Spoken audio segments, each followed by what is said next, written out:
Good morning. Today is the 15th of Tammuz, and it is the 4th of July. So congratulations to America, who has made it to almost 250 years. I think we're waiting another 4 years, right? So we must be at 246 now. Is that correct? Because you guys listen to the news in America, they probably count the years. Is it, no? I think that's correct. I think it's 245 or 246 years. Anyway, we're up to the fourth reading of Pinchas. And here we have two very important topics. The third reading. I don't know why I said the fourth. I'm probably ahead of myself. The two issues that are brought up in the third reading are the division of the land, how they divided the land. Now, it says here like this. I want to read the verses. There are three criteria by which the land was divided. So the land will be divided among these as an inheritance. You must give a larger inheritance to the large tribe, and you must give a smaller inheritance to the smaller tribe. Each tribe must be given an inheritance according to its number. So that was the first criteria. We're in Numbers 26, verse 54. To do it by the size makes sense. That's the rational way to divide something. So that's our first criteria, or the first method by which the land was divided. Then it says, nonetheless, the land must be divided by lot. By lot means by lottery. The word goral in Hebrew means lottery. So that's in verse 55. And then, we don't see this here. It shows up a little bit later when this actually was carried out. Elazar, who was the high priest, because Aaron had already had passed away, was dressed in his priestly garments.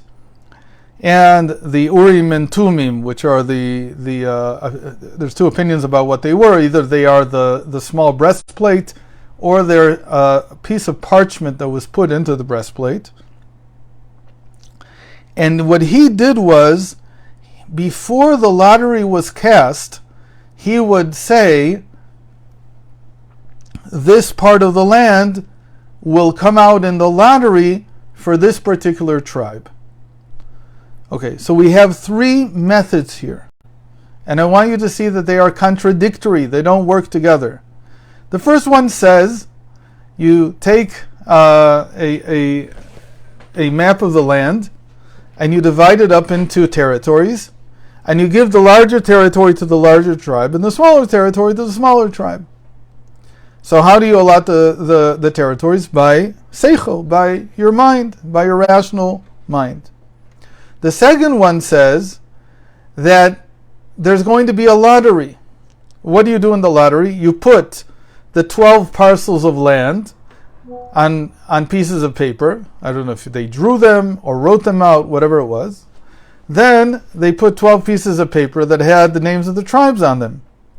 And they would draw two pieces of paper, one from here and one from there. And whatever came out in the lottery, that's how they assigned each tribe to its territory. The third is that at the same time that this is going on, the priest has to be there, and he has to say, this lot of land will come up with this tribe. So you see the problem here. Can you do all three? So it says that when they did all three, it worked out. That what they had decided according to their mind, meaning according to the rational division, was also what came out in the lottery, and was exactly what the priest, by divine inspiration, called out.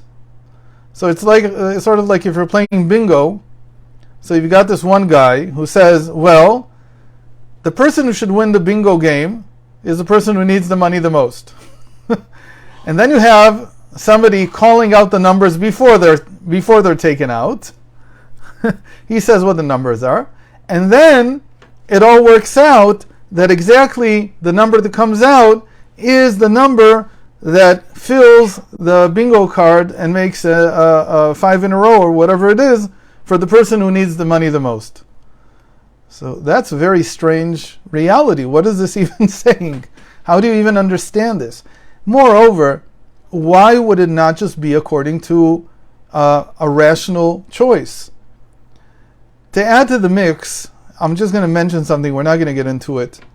But to add to the mix, the sages say that because one of the references to the lottery is al pi hagoral, according to the lottery. But the word according to in Hebrew, al pi, is understood to also mean according to the mouth of the lottery. In other words, that the lottery box had an ability to speak. This kind of reminds us of last week with Balaam's donkey also speaking. What's going on here? What do they want us to believe here? What is this all talking about? The explanation in Chassidus is like this, that of course this was done according to rational thought. There's no question that this was how the land was appropriated. The larger tribe received the larger plot of land, not necessarily larger in size, but the land that could sustain the larger population. Sometimes you have a smaller plot of land that can sustain higher numbers. Sometimes a larger plot of land can only sustain so many people because it may be arid, it may be too rocky, there can be all kinds of reasons. So they surveyed the land well enough that they knew which parcel of land could sustain which tribe. But these two additional methods that went together, and they all said the same thing, were in order to convince us on all levels that this is the correct parcelization. This is the correct appropriation of the land. What are we saying? That these three methods, they all relate to what we call the crown. They're sometimes called the three heads of the crown. The first head of the crown, which is will, is relatively logical. It relatively follows a logical criteria. Relatively speaking. We're not saying that it's entirely, because what a person wants is sometimes beyond logic. It has to do with their whim, with their inner being. And that was very important also for the parcelization of the land. That there needed to be a feeling, not just an understanding, that this is the right place for each person. This is the right part of the land for each one of the tribes. And I think I mentioned this a few weeks ago. I still know him. I have a friend who wrote something like a 1,000-page volume treatise on explaining why each part of the land of Israel reflects the nature, the character of each one of the tribes, the tribe that specifically lived in that area. And that is a huge topic and can be discussed in length. So there is something logical there, but there's also something that's a little bit super logical, a little bit above logic, but it expresses something that has to be explainable in logical language in the end. The second level is known as the pleasure. The pleasure, or the head of nothingness, is what the priest was doing. That he was saying according to his divine inspiration, what we call the Holy Spirit, he was predicting that this parcel of land would come up for this particular tribe. What's going on here? Here, you have to be convinced that the allotment of the land is also reflecting what God wants. Right? You have to be convinced that this is something that also, by divine inspiration, it's as if the priest is calling out what is happening above in the heavens. He's also giving that part of it. The third method, which is the lottery, is completely beyond any logic. It's completely paradoxical. There's no logic there. There's nothing there. There's no even a statement that this is what is being decreed above. It's completely random, seemingly. But that complete randomness is touching on the place that we've talked about a number of times, that there is a level of reality that is unknowable to us, that we don't even know that we don't know it. And that's where the lottery is able to touch. And it was showing that even at that level, this was the correct allotment. Why is this so important? It's so important, the Lubavitcher Rebbe explains this. He says that when you connect to something, it has to be that your whole being connects to it. So this is true when you get married, it's true when you build your home, it's true in a certain sense also with the job that you do, to everything that he does. Everything. In other words, he gave this example. When you go to take a shower, people asked him, you can't think about Torah in the shower, so what do you think about? So he said, well, when you take off your shirt, you think about taking off your shirt. And when you think about taking off your pants, you think about taking off your pants. A person who is truly connected to themselves, they have this focus that causes everything to be connected, including, and this was so important here, the super conscious elements of the mind.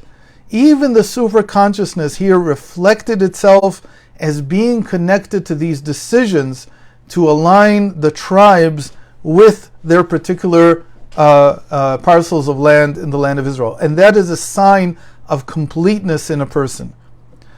It says in the Talmud that this completeness is not going to be revealed until our times.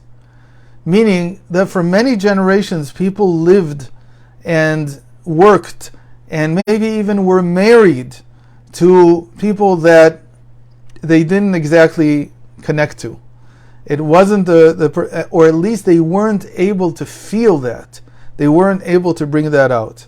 But it says that now, in our generations, there is the chen of makom al yoshvav, chen mekach al lokcho, chen isha al be'ala. The word chen means grace, but here it means something a little bit different. It means symmetry.